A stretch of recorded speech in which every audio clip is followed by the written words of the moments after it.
Hello, everybody. I'm Barbara. We also have Virginia. Say hi, Virginia. Hi, I'm Virginia. So we're really fortunate to have here our resident therapist, Darryl. Darryl is an experienced DBT therapist, trainer, expert supervisor in something called dialectical behavioral therapy, or DBT for short, which is where a lot of these skills and tools, rather, come from. Say hi, Darryl. Hi. Oh, and Virginia will live scribe as well.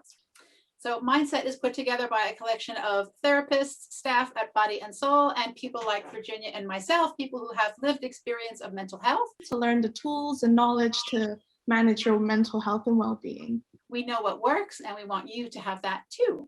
So we're going to talk about mindfulness today, and what are the benefits of mindfulness if you are emotionally dysregulated. And one part of mindfulness that we're going to talk about today is the awareness bit and what the purpose of awareness is. So I want you to imagine that you're walking home in the dark and you suddenly realize that there's no one around. And then there's an old park on one side of the street and you start to feel frightened. And so as you feel frightened, you put your hands in your pocket, you stare down at your feet, and you keep walking. So Barbara, what do you think the problem with that might be? Well, you're not going to be aware of like anything around you, so you could like walk into a pole, or just So could you see that actually that might make you more in danger? Yeah, if there were anything dangerous, you wouldn't even see it until you were like on it, really upon it. Yeah. And one of the things about people that are emotionally very sensitive is that their focus tends to be either very internal, looking constantly at what they're thinking and feeling and stuff like that, very internally focused, and they miss information that's going on around them. And people that are also highly sensitive, what they tend to do is they tend to space out a little bit more. And that is a bit like, when you're spaced out, that's a little bit like putting your hands in your pocket and not looking around. And so when you hear people that are distressed or distressed talking, they often say, well, things, bad luck seems to keep happening to me, or things seem to keep not going my way. And there's some truth to that, because what they're doing is they're not noticing what's going on. They're missing cues because they're so preoccupied with other stuff. So what we're going to try and do today when we talk about observing is, a lot of people that are joining this now, right? They will be sensitive. If you're sensitive, you're a bit jumpy, you're a bit nervous, you're always kind of looking out for danger. Yeah. What we're going to do is we're going to try to take that scanner and put it to good use. So the skill that we're going to talk about now is called observing. And observing is really for those people that like to that avoid reality. Yeah. So that don't hold their heads up and look around them. And the whole point of observing is that what it does is it lengthens the gap between something happening and your automatic responses. Yeah. So in other words, we put information into our brains so that we can change. And observing can be excruciating. So for example, you can't recover if you feel mentally fragile, then you can't recover without realizing that you feel that way. Yeah. Or if you were an alcoholic, you couldn't recover from, you wouldn't stop drinking unless you became aware that drinking was a problem. So this is what we're going to start doing today. We're going to start practicing. And people that are here today, I imagine there's 3 types of people that we've got. So my first question for everyone is, so there are some people that are absolutely terrified to look inside their own minds. Yeah. And what they're doing, because they're so terrified of that, is that they're they're spacing out all of the time. Yeah, keeping busy, spacing out, and doing lots of outside things. And then there are other people that just can't stop digging around in their own mind for the smallest, tiniest mistake that they might make, sort of micro examining everything that they do and evaluating it. And my guess is that most of the people here are doing both of these two things. They're doing one or the other. What I'd sort of be interested in to know from people is which ones they were. You know, how much are you digging around in your own mind all the time, and how much are you kind of spacing out? So let me start with you, Barbara and Virginia. How much are you digging around, and do you recognize that third category? That's where I am, is the third category for sure. Like I go in and out, sometimes spaced out, sometimes inside. Yeah. Yeah. How would you divide, if you were to divide that out of 100, what would it be? Probably like 80 inside and 20, no, yeah, 70, 20 with that. Yeah. Here we go. Here's an example. Yeah, you're digging it. Yeah, you're digging around. Right now. No, I felt more spaced out right now. Yeah, 70 inside and 30 spaced out, I think. So what I'd like to know from people is what is it? Are you know, look, if we're going to start to be aware and know things, how things are, not just tell me which one you are, but how much. 60-40, 80-20. Give me an idea of what, because this is going to cue your brain in. So you're going to start looking for those percentages yourself. What about you, Virginia? What are you? Are you digging around? I think I used to be number 2, like always working, but now I'm more like digging around. Right. Yeah. Yeah. So and someone else was saying that they're 80-20. Yeah. And neither of these are ideal. But what we can do is, by starting to observe, we can start to make changes in that.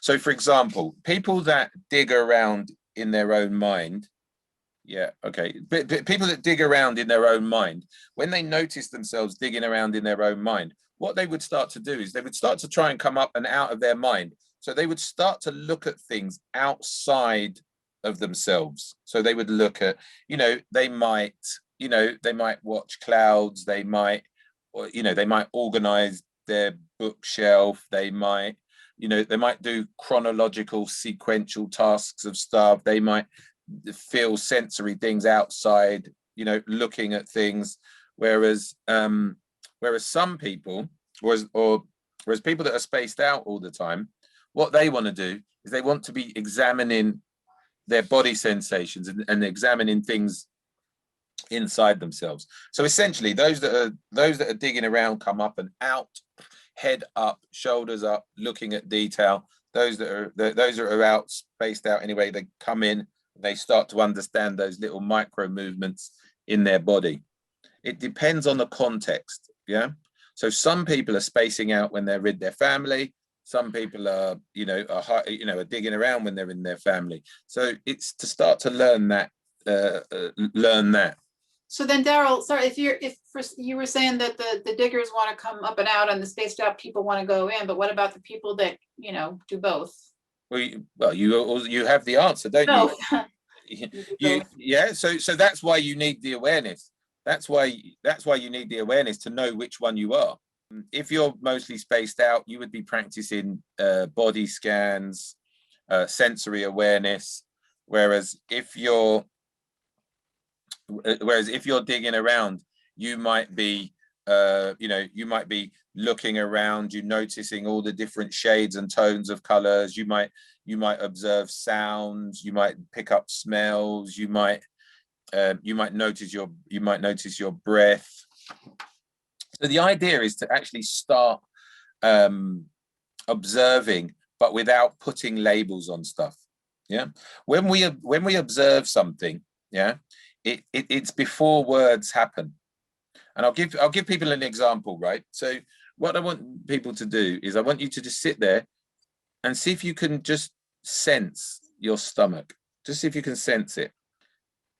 And my guess is that most people will be able to sense their stomach, but you probably either never done it before or rarely done it before.